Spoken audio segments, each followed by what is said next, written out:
What's up, guys?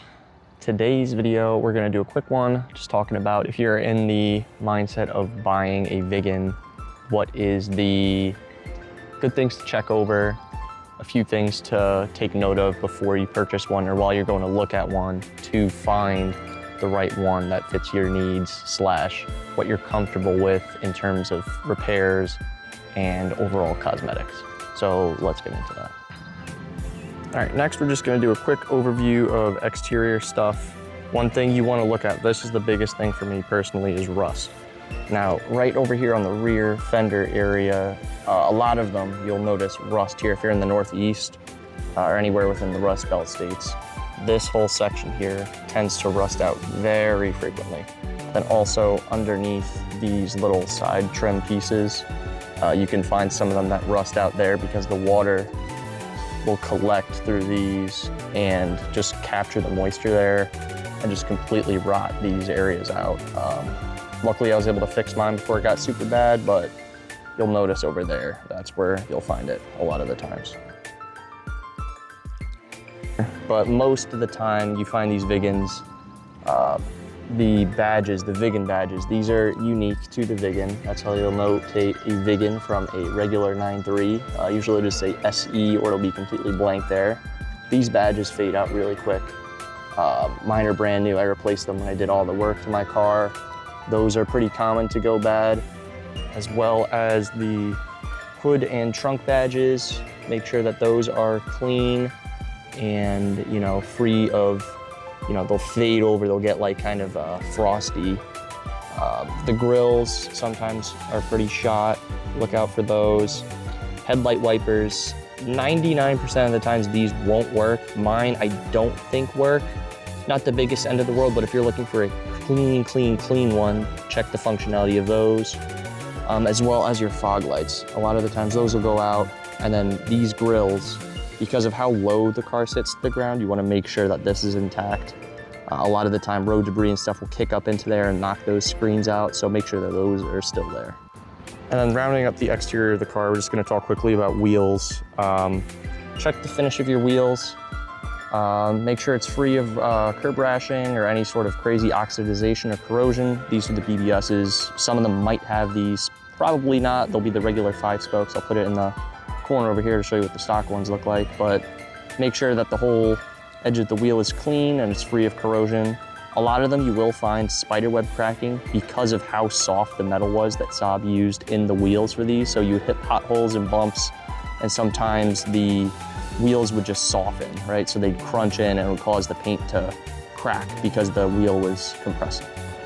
Moving on to the interior of the car, there's a few things to notate here that you want to keep an eye out for. First, on the door cards, mine is this case where you'll notice the trim here on the door cards will peel up a little bit. It'll separate a little bit from there, so keep an eye out for that. Overall condition, scuffs, scrapes, scratches, stuff like that is expected. Notate the functionality of your mirrors. A lot of this time, the power mirrors don't work anymore. Look out for those. As for the seats, as you can see, mine are not that good. A lot of the times you will see this sort of cracking and splintering of the leather on these seats. They are approaching 26, 27 years old for some of these, so keep a lookout for that. Rips and tears in the seats, not super uncommon. Keep an eye out for that. Definitely a point to discuss with the owner.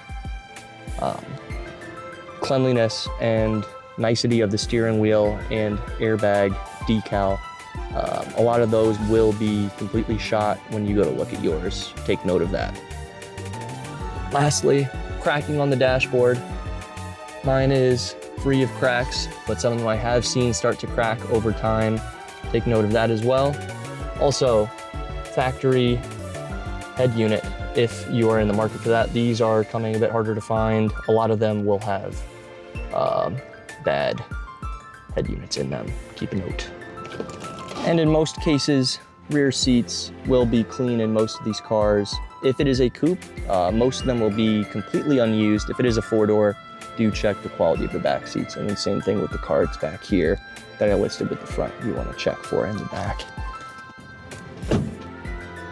And then moving on to under the hood, a few worthwhile things to look for in these. The ignition cassettes sometimes that these will be completely scuffed, or they'll just have the wrong one in place. These are T7 cars, so they should have black cassettes. If you see a red cassette, could be something to concern over.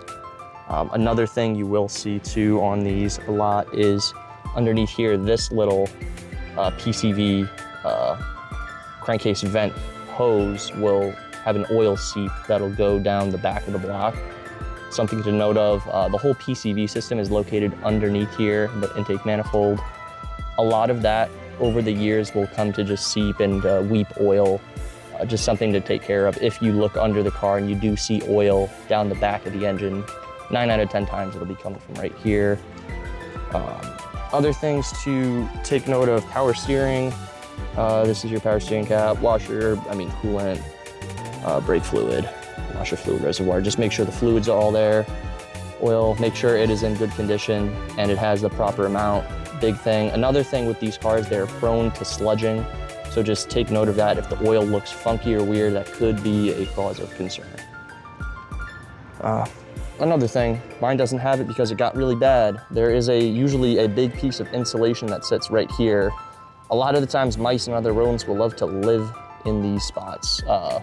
So you'll see them sagging and dragging a lot of the times. I took mine out because it got so bad to a point where it just looked terrible. But take note of that. If it's in good condition, that is usually a good sign. Also, one last thing I'd like to add, this valve cover here, the Viggen valve cover, this was exclusive to the Viggen models, and as you can obviously denote from here.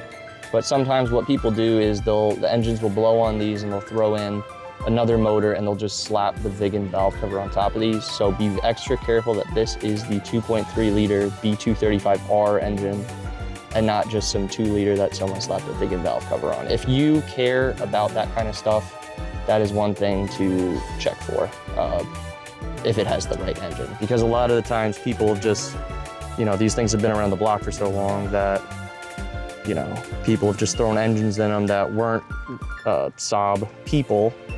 And it's like, oh, that's a Saab 4-banger. I'll just throw that in there and put the old valve cover back on it just because it looks different, But overall, yeah, that's just things to look for when you're giving your initial inspection of the car. Obviously, look underneath, check for rust. A lot of the times, the rocker panels will be shot like mine were. I did all rust repair on mine. Rocker panels usually shot. Dog legs, they'll be shot. Sometimes you'll see it in the front, but more likely than not, the rust will be in the rear there. But moving on to driving impressions and what you should take note of.